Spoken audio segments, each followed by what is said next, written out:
So hello, good morning, welcome back to my YouTube channel Anjali vlogger. So આજે morning કેટલા વાગે થઈ ગઈ છે? આજે હું ઉઠી એકચ્યુઅલી મારા હસબન્ડને મારા નાની છોકરીને જવાનું છે ડીસા મારે સાસરીમાં, તો હું આજે થોડી જલ્દી ઉઠી છું. આ ઘડિયાળ થોડી આગળ પાછળ ચાલે છે. સો 7:15 ઉઠી ગઈ છું. મેં બોલી કે મારા હસબન્ડે કીધું કે 8:30-9 વાગે અમે નીકળી જવાના છે. સો અત્યારે હાલાકી મારા ઘરે બધા જ સૂતા છે, હું એકલી જ ઉઠી છું. સીનો, મારા હસબન્ડ, મારી મોટી છોકરી, નાની છોકરી બધા જ સૂતા છે. મેં કીધું કે પહેલાં હું ઉઠું, ડેલીનું બ્લોગિંગ છે ને ભૂલી જવાય છે, એટલે અમુક દિવસ યાદ રહે એ દિવસે લઈ લઉં.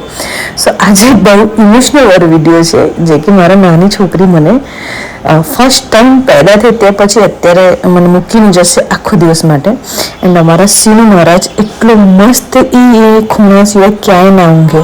પછી મારા હસબન્ડને મારા બેબીને ઉઠાડ્યા, નાની બેબીને અવાજ મિસકી કરે કે ઉઠો ચલો જવાનું છે ગુમું કરવા. તો એ લોકો થોડા નોર્મલ હાલીને પછી રહેવા દીધું. મેં કહ્યા દઉં ને, એક બાજુ મેં ચા મૂક્યું હતું, ચા મૂકીને મેં કહું ઉઠાડું એટલે બધા કેવું કે બ્રશ કરીને ફટાફટ ચા પી લે. પછી મારે પણ ચા પીવાનું બાકી જ હતું. પછી મેં થોડું ઘણું ઘરનું આગળ પાછું કર્યું. આગળ પાછું એટલે નોર્મલી અમુક વસ્તુ મૂકવાનું હોય. પછી મેં કીધું આ લોકો બ્રશ કરે ને ત્યાં સુધી હું ચા કાઢી દઉં બધાને, પછી ચા પી લે. પછી ત્યાં સુધી મારું ચા પણ રેડી થઈ ગયું હતું. મેં ચા કાઢી પછી હું મારા હસબન્ડને ચા આપી દીધું, મારા બેબીને ઉઠાડ્યું કે જાઓ ઉઠી બ્રશ કર.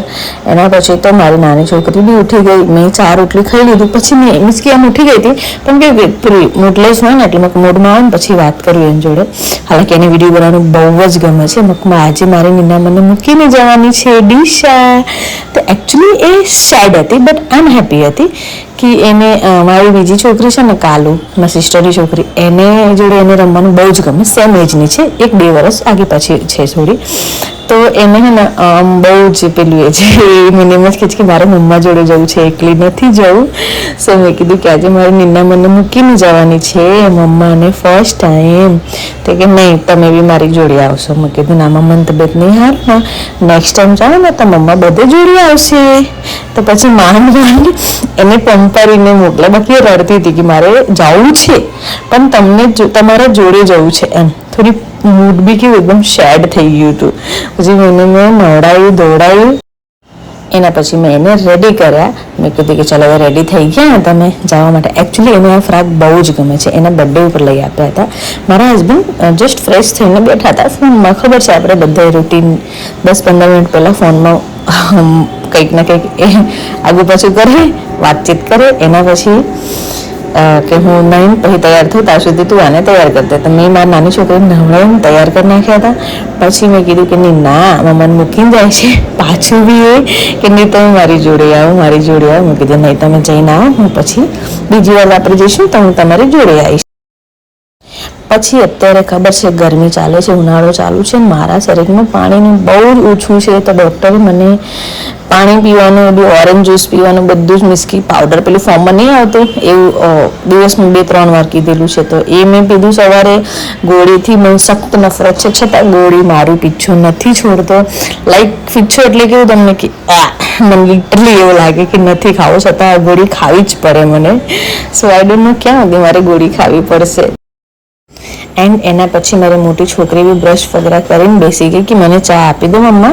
મીન્સ કે હું છે ને હમણાંથી મને એસિડિટી થઈ જાય છે, તો હું તરેલી રોટલી નથી ખાતી, મીન્સ કે શેકેલી રોટલી નથી ખાતી. તમે કીધું એ કામ કરતું રોટલી તારા માટે શેકી લે, હું ચા તને આપી દઉં છું. ચા તમે પહેલાં બધા માટે બનાવી દીધું. તો કે મને 5 મિનિટ બેસવા દો. પછી કે વારમાં લેઝી હોય. મેં કીધું તારે જવું છે ડીસા? તો કે નહીં મારે નથી જવું. સો અહીંયા મને સંભળાવું છું કે જ્યાં માં જાય ને યાદ તમારે બધાને જવાનું હોય છે, બાકી માં વગર ક્યાંય તમે નહીં જાઓ. અને એના પછી વાત કરતાં કરતાં અમારા સીનુ મેડમ પણ ઉઠી ગયા હતા કે આ લોકો શું હુરદુમ કરે હવારમાં. કારણ કે 9-10 વાગ્યા વગર કોઈ હલતું જ નહીં મારા ઘર, એવી રીતે હોય છે. કે તારું જોબ બંધ છે અત્યારે, હું જોબ ઉપર નથી જતી એટલે શાંતિથી બધે ઊંઘે અને શાંતિથી ઉઠે એવી રીતે. સો મેં બીજી વાર ચા મૂક્યું છે મારા હસબન્ડ માટે. એમને કેવું છે કે બીજી વાર મને ચા મૂકી આવ. તો મેં કીધું કે ચા તો મૂકી આલું, જોડે રોટલી બી તમને શેકેલું, તમે ખાઈ લો. મારા હસબન્ડે 2-3 રોટલી ખાધી શેકેલી, મેં પણ ખાઈ લીધી. એકચ્યુઅલી રાતની રોટલી બહુ વધી ગઈ હતી યાર. 8-10 જેવી વધી ગઈ તો ફેંકી થોડી દેવાય. તો પછી મેં બધાને રોટલી શેકાડી મેં ખાઈ લો પછી જાઓ. તો મારી નાની છોકરીને એક રોટલી ખવડાવી, એને છતાં કે અડધું જ ખાધું, બહુ નહીં ખાધું. પછી મેં એને હેપી સ્માઇલ કરવાનું એટલે આમ તો મસ્તીમાં પણ આમ શેડ કે મારા મમ્માથી દૂર જાઉં છું એમ. પછી હું એને ગઈ મૂકવા માટે, મીન્સ કે મારા હસબન્ડ કે ચાલ હવે જઈએ છે, 9 વાગી ગયા હતા. પછી મેં કીધું કે વાંધો જ્યારે અમે બહાર નીકળ્યા અમારા ઘરેથી ત્યારે તો હારું લાઇટ જ બંધ, એકચ્યુઅલી લાઇટ હતી પણ લિફ્ટ બંધ હતી. તો પછી મેં કીધું કે યાર એક તો 6થા માળેથી ઉતરવા માટે તમે ઉતરી શકો પણ ચઢવામાં તમને મીન્સ કે થોડીક એ થાય સવારમાં એક તો. સો મેં કીધું કે કંઈ નહીં, ચાલો હું એને બહાર મૂકીને આવું ફટાફટ. એન્ડ નીચે ઉતર્યા પછી મેં એના માટે એકચ્યુઅલી ઘરેથી બોટલ જ લીધું હતું પાણીમાં, કે એને રસ્તામાં ક્યાંક પીવું હોય ને તો ગ્લાસમાં પીવું ને પાણી, તો એને સારું એ થાય, શાંતિથી પી શકે એમ. કે હું જોડે નહીં જતી ને તો મને થોડી ટેન્શન હોય કે કેવી રીતે સાચવશે મારા હસબન્ડ. સો મારા હસબન્ડ ગાડી લઈને આવી ગયા. પછી અમારે નાની છોકરીને કે પપ્પા ગાડી સાફ કરશે, હું બી ગાડી સાફ કરીશ. મેં કહે સારું, હા પપ્પા ગાડી સાફ કરે તો તમે બી ગાડી સાફ કરી લો. પછી ગાડી સાફ કરી, પેટ્રોલ પુરાવાનું હતું. તો મારા હસબન્ડ કે ચાલ એક મોટો મારી દે એની જોડે એટલે રસ્તામાં એને છે ને સેડલેસ ન થાય. મેં કે કંઈ વાંધો નહીં, મને શીખવાડ્યું. મેં કે ના જલ્દી આવી જજો, ફટાફટ આવી જજો એમ કરીને પછી એને મોકલ્યું. અને પછી હું લિફ્ટ ત્યાં સુધી આઈ થિંક અડધો પોણો કલાક હું નીચે રહી તો બી લિફ્ટ ચાલુ ના થઈ. પછી હું યાર શેડ આમ પછી ભેગા કે મજબૂરીમાં ચડવું જ પડે. તો એક તો તબિયત નથી સારી ચાલતી, છેલ્લે પછી મારે ઉપર ચડીને જ આવવું પડ્યું 6th ફ્લોર ઉપર. પછી હું આવી ઘરે આવ્યા પછી મારું ઘર એકદમ સુનસાન એટલે કે આમ તો મોટી છોકરી છે મારે, શીનું છે, પણ નાની છોકરી જેટલી મસ્તી કરે ને એટલું આમ તમને પેલું ચેન્જ આવી જ જાય કે ઘરમાં શાંત વાતાવરણ. અહીંયા મારી છોકરીનું કોરિયન કાર્ટૂન ચાલુ છે. એન્ડ એને મેં કેમ ગઈ હતી કે તું કચરો વાળજે, તો હજુ સુધી એ કચરો નહીં રહ્યો.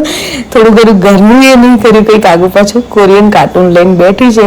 અને મારું ઘર પલંગ એકદમ હટ રહેશે આખો દિવસ. મારે મીન્સ કે આમ શાંતિ પણ રહેશે અને પેલું એ ભાઈ રહેશે, યાદ બી આવશે મારી છોકરીને. અને મારા સીનું એકચ્યુઅલી હોદે છે મારા મીનુને, કે મીનુ નીચે તો ગઈ મમ્મા જોડે રોજ આવે છે. આજે કેમ ના આવી, તે દરવાજે જાય છે અને પૂંછડી હલાવતી આવે છે, દરવાજે જાય છે પૂંછડી હલાવતી બેહીને જોવે છે કે મમ્મા મૂકીને ક્યાં ગઈ બે જણને, પપ્પા નહીં આવ્યા, સીનું મીનુ બી નહીં આવી.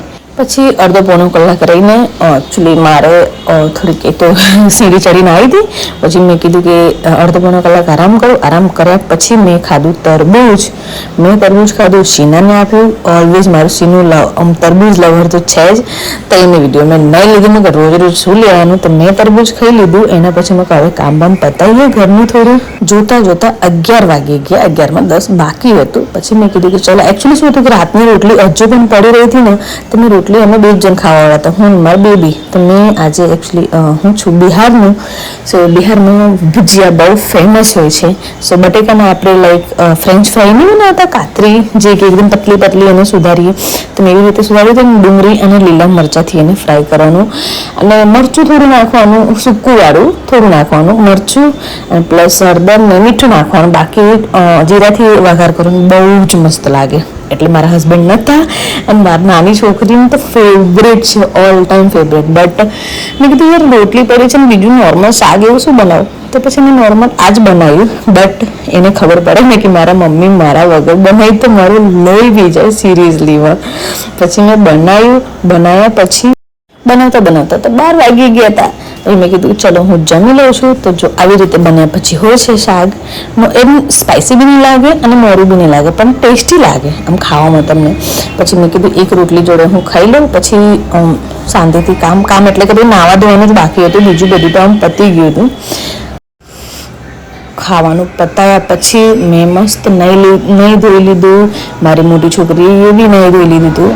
મારે એકચ્યુઅલી વિડીયો બનાવવું હતું, તો મેં કીધું કે થોડી તૈયાર થઈ જવા, જે તૈયાર થઈને થોડી ઇન્સ્ટાગ્રામમાં તો વિડીયો બનાવવાનો હતો. હાલાકી એક જ વિડીયો બનાવ્યો મેં, સિરિયસલી મેકઅપ કર્યો, બધું કર્યું, પણ મેં વિડીયો જ નહીં બનાવ્યો. કારણ કે પછી આઈ ડોન્ટ નો યાર, પછી ફોનમાં આમ ચાલુ પડી ગયું સ્ક્રોલ કરવામાં, તે મને રહી ગયું. પછી શેરડીનો રસ પીધું બપોરે મેં. પછી થોડી વિડીયો બનાવ્યા ને, મીન્સ કે આમ તો 3-4 બનાવ્યા હતા, પણ મને મજા નથી આવતી ને તો મેં ડિલીટ કરી નાખ્યા, એક જ વિડીયો રાખ્યા. પછી મેં કીધું કે એકચ્યુઅલી 2:30 વાગ્યા હતા, ખબર છે ને કેટલું બધું તાપ ને બફારો તો એટલો હોય છે ને, પછી મેં એકચ્યુઅલી મારે કપડાં ધોવાના બાકી હતા, મેં વોશિંગ મશીનમાં મૂક્યા કપડાં ધોવા માટે. મેં કીધું હજુ વાર છે ત્યાં સુધી કપડાં, કે 2:30 વાગ્યા હતા ને એ ટાઈમ સુધી મારું એકચ્યુઅલી દિમાગથી નીકળી ગયું હતું. તો 2:30 વાગ્યા નાહવા ધોવાનું પતાવ્યું, એના પછી રોટલી પતી ગઈ હતી, 4-5 રોટલી હતી, તો મેં મારી મોટી છોકરીને ખાઈ લીધું. પછી મારી મોટી છોકરી આજે ફર્સ્ટ ટાઈમ લોટ બાંધતી હોય છે, લોટ બાંધ્યો જાતે એને આઈ થિંક 10-12 રોટલી એને કરી હતી. સો ફર્સ્ટ ટાઈમ એની લાઈફમાં એને રોટલી કરી હતી, બહુ મસ્ત બનાવી હતી, નાની હતી. હજુ ફર્સ્ટ ટાઈમ એટલે બને એટલે કેમ કે હું નહીં બહુ ખાવામાં નહીં ઇન્ટરેસ્ટ આપવા દીધી, એટલી બધી કચરો વારે એ બધું કરે નોર્મલી વાંધો નહીં.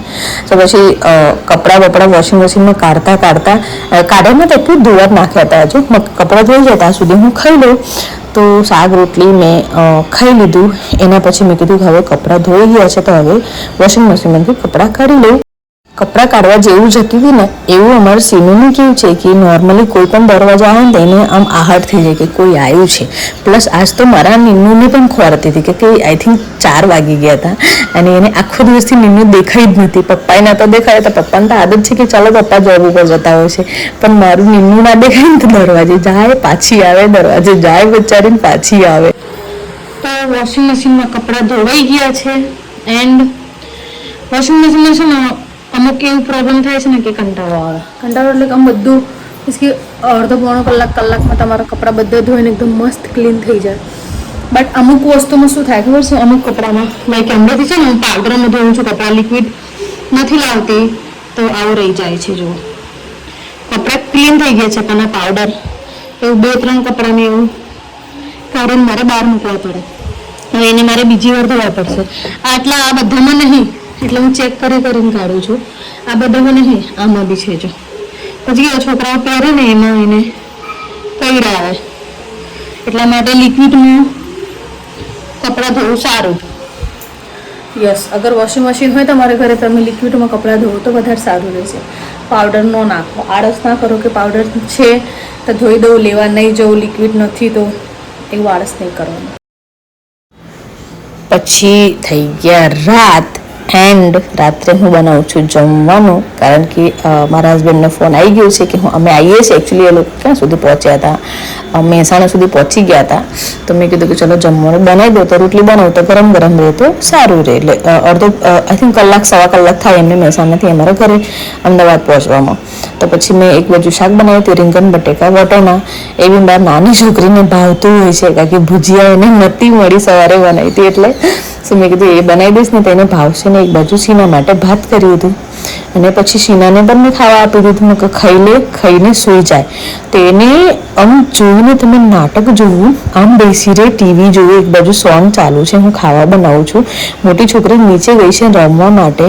જેવું હું જોવા જાઉં ને એમ જોઈને પટકાઈને હોઈ જતી હતી. હમણાં તમને બતાવું, તમે એને નાટક જુઓ કે મસ્ત મસ્તી કેવું નાના છોકરામાં એકલા રમતા હોય એવી રીતે મસ્ત રમતી હતી શાંતિથી. મને ખાલી નોર્મલી આહટ થયું કે યાર સીનું શું કરે છે, અવાજ હોય આવે હે, આમ થોડી સાસ ફૂલે ને એવું નહીં, આમ મસ્તી કરે એવો અવાજ આવી. તો મેં જોયું ને તમે હે તો એકલી રમે છે. તો મને જોઈને એવી હોઈ ગઈ ને, જો આ એને મને જોયો અને આ સૂઈ ગઈ. અડધો કલાક સેમ પોઝિશનમાં સૂતી રહી, ના હલી ના પાહો બદલી, કશું જ નહીં. મને એટલું હસવું આવ્યું ને કે આ માતાની એટલી બધી એ છે બાકી હું એકલી રમું, તમે મને કોઈ ડિસ્ટર્બ ના કરો. એના પછી જમવાનું બનાવતા મારી જમવાનું તો રેડી થઈ ગઈ, જોડે મારી છોકરી બી આવી ગઈ. મેં કીધું મારી છોકરી તું મને યાદ કરી? તો કે હા. એકચ્યુઅલી હું થોડી એને ખીજવી હતી, થોડી રડી, પછી મેં વિડીયો નહીં બનાવું જવા દો. એની જોડે મારી બેનની છોકરી બી આવી છે. એકચ્યુઅલી આ બંને જણ છે ને ગાડીમાં હોઈ ગયા હતા. તો આનું ફેસ છે ને એકદમ સેડ તમને લાગશે વિડીયોમાં. અહીં થોડી ત્યાં રહે છે ડીશા, એટલે તો એની લુકમાં છે. મારી છોકરી અહીંયાથી ગઈ એટલે એની લુકમાં છે. એટલે હું એને પૂછું કે શું કર્યું તો તમે આખા રસ્તામાં? તો કે કંઈ નહીં, ફોનમાં કાર્ટૂન જોતા હતા ને આ ઊંઘમાંથી ઉઠી ગઈ એટલે એનું ફેસ એકદમ સેડ છે. સો ગાઈસ, આજનો વિડીયો આટલું છે એન્ડ વિડીયો સ્ટોપ કરું છું. જો સારું લાગે તો like and share and subscribe my channel Anjali vlogger.